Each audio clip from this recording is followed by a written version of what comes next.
परिंदों को यह शिकायत है। क्या शिकायत है? इसका आंसर कहाँ से मिलेगा? कभी तो सुन मेरे मालिक, तेरे दानों में भी शायद लगा है घुन मेरे मालिक। ये 2 लाइनें आप यहाँ पे लिख सकते हैं। 12th HSC महाराष्ट्र बोर्ड की 9th पोएम दैट इज चुनिंदा शेर को स्टार्ट करने वाले हैं दोस्तों। इसके पहले ऑलरेडी मैंने इसकी कई सारी पोएम्स पे वीडियो बना रखी है, जिसकी लिंक आपको डिस्क्रिप्शन में मिल जाएगी। उसे जरूर एक बार चेकआउट कर दीजिएगा, फिर इस वीडियो पे कंटिन्यू कीजिएगा। दोस्तों, पिछले ही वीडियोस की तरह हम इस वीडियो में भी इस पोएम के प्रमुख कृतियाँ, पाठ परिचय और इसके कवि के बारे में थोड़ी बहुत जानकारी प्राप्त करने के बाद इस कविता को स्टार्ट करेंगे। कॉज इन सब के बेस्ड क्वेश्चंस भी आते हैं आपके एग्जाम पे, और हाईएस्ट और ज़्यादा से ज़्यादा मार्क्स स्कोर करने के लिए भी आपको इन सभी चीज़ों पे ध्यान देना चाहिए। अदरवाइज अगर आपको एवरेज मार्क्स स्कोर करें तो भी कोई प्रॉब्लम नहीं है। मैं पोएम की मीनिंग्स को समझाऊंगा, उन्हें ध्यान दीजिएगा। उन पे बेस्ड जो मैं क्वेश्चन अंत में बताने वाला हूँ उन पे थोड़ा ध्यान दीजिएगा, बस और कुछ नहीं। हाँ, वीडियो को लाइक भी कर दीजिएगा अगर पसंद आए तो।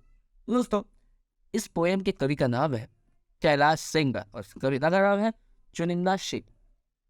तो मिस्टर कैलाश सिंगर ओके। तो इनकी कृतियों के बारे में बात करें तो उनकी कृतियां है सूरज तुम्हारा है, गजल है, गजल का संग्रह। यह आदमी नहीं जूते भी चलते हैं, सुबह होने का इंतजार, एक कहानियों का संग्रह है, अभी रात बाकी है, अनुदित साहित्य, जो साहित्य की किताबें हैं उनकी, उसके बारे में बात की है यहाँ पे। अब इनके पाठ परिचय को पढ़ लेते हैं। तो प्रस्तुत शेरों में, शेर जो कह सकते हैं आप, शेर शायरिया कहते हैं ना, वैसे शेर व शायरी से पीछे है में सामाजिक अव्यवस्था और विडंबना के विभिन्न चित्र शब्दों के माध्यम से व्यक्त किए गए हैं।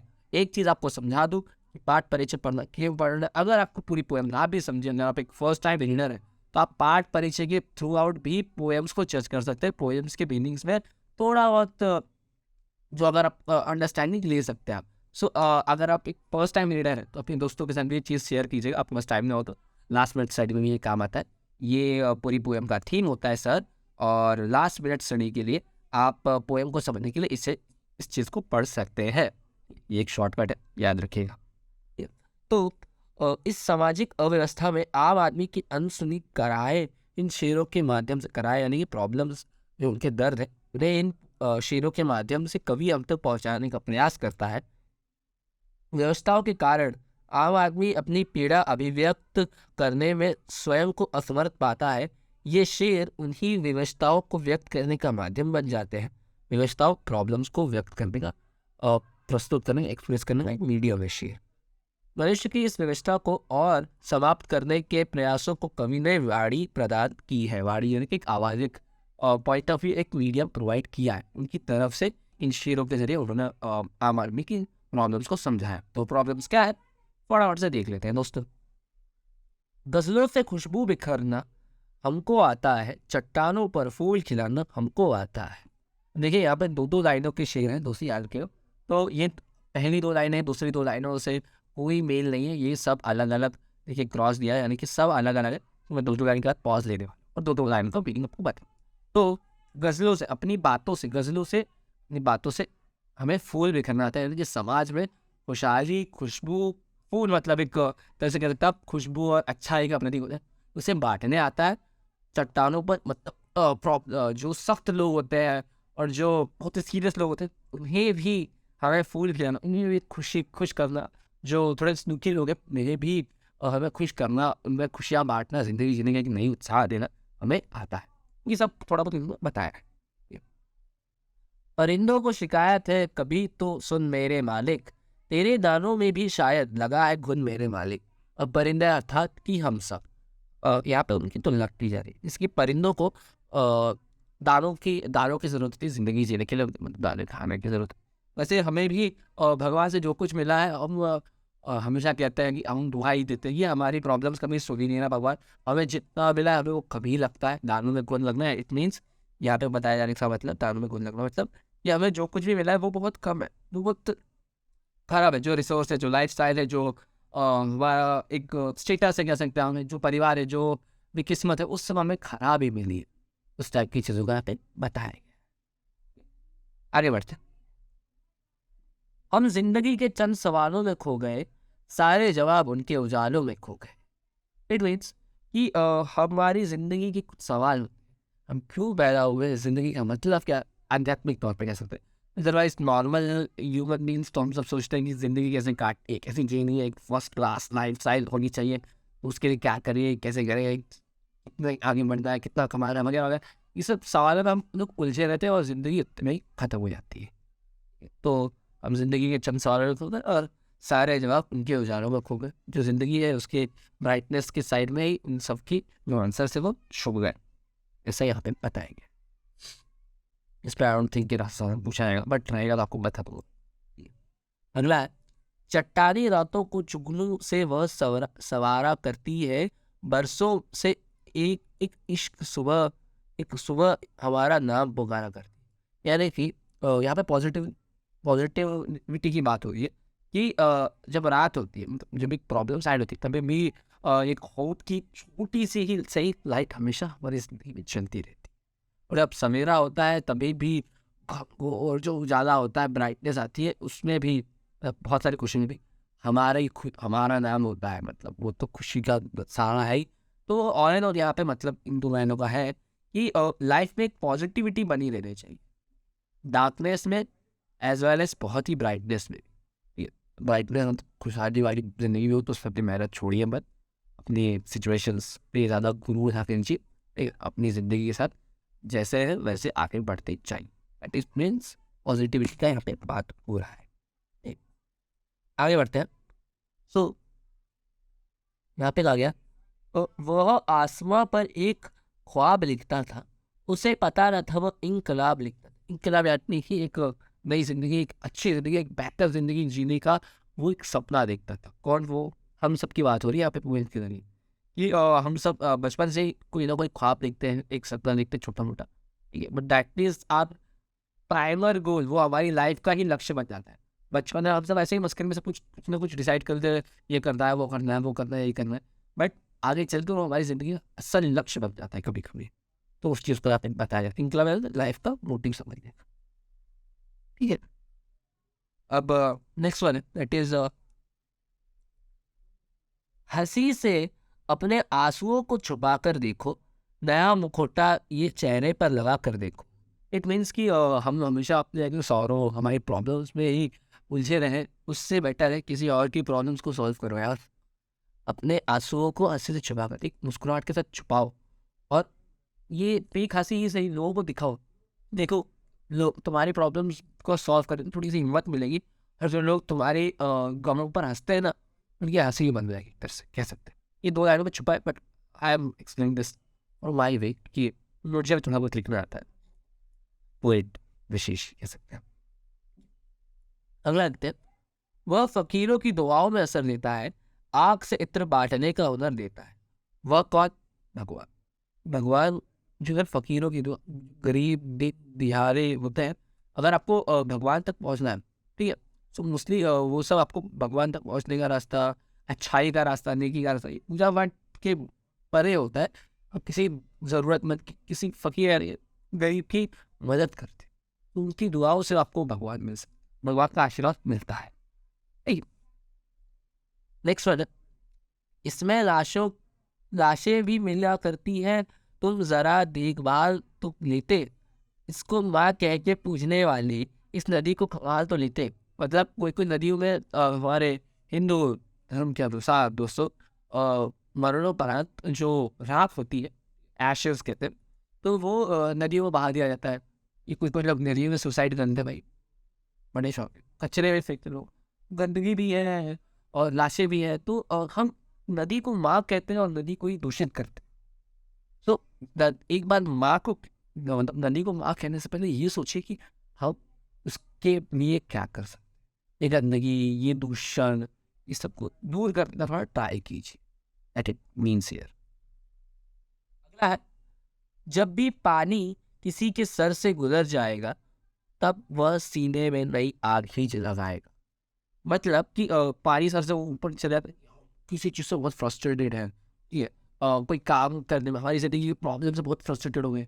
सो कभी कभी क्या होता है कि सर के ऊपर बहुत ही एक्सट्रीम लेवल पे पहुंच जा रहा प्रॉब्लम, तो हमारे सीने में एक आग लग, मतलब मोटिवेशन आती है, एनर्जी, एक स्पार्क हमारे अंदर जग जाती है कि हम तो ये काम सॉल्व कर लेंगे, ये काम खत्म करके दिखाएंगे वाली चीज़ आ जाती है। तो उस चीज़ को यहाँ पे बताया गया है। नेक्स्ट है, आंखों में बहुत बाढ़ है, शेष सब कुशल है। कुशल जीवन नहीं आषाढ़ है, फिर शेष सब कुशल। आषाढ़ मतलब कह सकते हैं आप प्रॉब्लम्स का महीना। तो आंखों में बाढ़ है कि हमारे आंखों में आंसू, दर्द है, प्रॉब्लम्स है, बाकी सब ठीक है। हमारी ज़िंदगी में प्रॉब्लम्स है, बाकी सब ठीक है। तो ये पॉजिटिविटी का एक कॉमन मैन सिचुएशन से कॉम्प्रोमाइज़ करते कॉम, ठीक है। तो वो खुश दुख में भी अपने खुशियाँ ये जाहिर करते हैं, ठीक है, और खुशी में अपने दुखों को भी जाहिर होने नहीं देते। और इन चीज़ को यहाँ पे बताया जाए कि पॉजिटिविटी और किस तरह से वो कॉम्प्लिकेटेड सिचुएशन को समझ लेता है, कॉम्प्रोमाइज़ करने वाली चीज़ यहाँ पे आ जाती है। सुबह ट्रेन की झंझट, ठीक है, नौकरी की झंझट, शाम को घर पे आने की झंझट, परिवार की झंझट वाली चीज़ें एक common middle class earning man की कह सकते हैं, एक स्टूडेंट की नहीं होती, सबकी होती है, सब अपने हिसाब से कॉम्प्रोमाइज़ कर लेते हैं। सड़क ने मेरे पैरों की उंगलियां देखी, कड़कती धूप में सीने पे बिजलियां देखी। It means कि हमारी जो सड़कें, जो हमारा रास्ता है मुश्किलों से भरा, उससे यहाँ पे मेटाफर कह सकते हैं कि हमारी मुश्किलों ने हमारी मेहनत को देखा है, हमारी प्रॉब्लम्स ने हमारी उम्मीदों, हमारी कोशिशों को देखा है, एक तरह से कह सकते हैं। मैंने खुद से ये दो लाइनें लिख दी है, ठीक है। तो उस चीज़ को आप बताया कि हमारे हार्डवर्क भी हमारी प्रॉब्लम्स, मतलब हमारी प्रॉब्लम्स ही हमारे हार्डवर्क को समझती है। हमारा गोल जो है वो हमारे रास्तों की मुश्किलों को समझता है। इस चीज़ को यहाँ पे बताया गया है। तो बनने नहीं बैठता, बट ये एक बहुत ही पोएटिक लैंग्वेज में दोस्त, शेर व शायरी वाली चीज़ यहाँ पे आ जाती है। सास हमारी हमें पराई धन सी लगती है, साहूकार के घर गिरवी कंगन सी लगती है। अब साहूकार के घर गिरवी कंगन, यानी कि पुरानी फिल्मों वाली चीज़ हो यहाँ पे, ये हमारी सासें हमारी नहीं है, ये ज़िंदगी भी हमारी नहीं है, ये सब एक किराए का, एक गाना भी था, ज़िंदगी एक किराए का घर वाली चीज़। सो ये जो लाइफ स्टाइल है, ये जो लाइफ है, ये हमें एक तरह से रेक्टल बेसिस पे मिली है, ये हमारी नहीं है। और इसे आप किसी की सेवा में लगाइए, ठीक है, इस ज़िंदगी का कुछ मोल हो, ईश्वर को प्रूव करके दिखाए कि ये जो आपको ज़िंदगी ईश्वर ने दी है, ईश्वर से मिली है, तो ठीक है, तो इसकी वर्थ है, उसने किसी सही इंसान को जन्म दिया वाली चीज़ यहाँ पे बताई जाए। तो कभी भी ये मत सोचिए मेरी ज़िंदगी, मेरी फैसले, मेरा किसी और का जाने वाली चीज़, ऐसा नहीं है। किसी का सर खुला है तो किसी के पाँव बाहर है, ज़रा ढंग से तू अपनी चादर को बुन मेरे मालिक। और इट मीन्स वॉट कि अब यहाँ पर मैं आपको अलग एग्जाम्पल से बताता हूँ कि कोई गरीब है, वो उसकी प्रॉब्लम है, किसी के पास बहुत ज़्यादा पैसा है, वो उसकी प्रॉब्लम, ठीक है। यहाँ पे इसको किस तरह से एक्सप्लेन किया गया कि अगर आप एक चादर उड़ते हैं तो चादर छूटी रहती, तो वही किसी को अपना मुंह ढकना है तो पैर बाहर हो जाते हैं, किसी को अपना पैर ढकना है तो मुंह बाहर हो जाता है। चादर एक तरह से फ्लेक्सिबल, एक लाइफ स्टाइल की बात हो रही, चादर की बात ही हो रही। मैं डाफर फिर से यूज़ किया गया पॉइंट के हिसाब से कि हर कोई अपनी लाइफ से प्रॉब्लम में फेस करना है, ठीक है। पैसा ना होना प्रॉब्लम है, पैसा होना भी प्रॉब्लम है, पैसा हद से ज़्यादा भी होना प्रॉब्लम। तो प्रॉब्लम्स हर तरीके की है। यहाँ पे कहा गया है कि अब जिसको जैसी लाइफ जीनी है उसको उसके हिसाब से कॉम्प्रोमाइज़ करना चाहिए, मिडिल क्लास को भी, हायर क्लास को भी, लोअर क्लास को भी, उस चीज़ को आप बताया जा रहा है। लास्ट वन है, वह जो मजदूर मरा वह निरक्षर था, मगर अपने भीतर वह रोज एक किताब लिखता था। ये पोयम आई है सूरज तुम्हारा है गजल संग्रह से। तो इसका मतलब मैं आपको बताता हूँ। तो वो जो मजदूर एक माना, मतलब एक जो गरीब लोग अपने भूख मरी या फिर प्रॉब्लम अपनी गरीबी से मर जाता है, वो लोग अनपढ़ गंवार वाले ही होते हैं, बट उनकी भी एक लाइफ पे स्ट्रगल होती है। उन्होंने भी गरीब होके मरना नहीं सोचा था, उन्होंने भी मेहनत से ज़िंदगी जीने का ख्वाब देखा, कोशिशें भी की, पर शायद सक्सेसफुल नहीं हुई। तो यहाँ पे एक लोअर क्लास फैमिली के बारे में बात हो रही थी। ये तो अभी हम लोग इस पर कुछ पोएम्स के क्वेश्चन देखे, अच्छी पोएम थी, देख लेते हैं।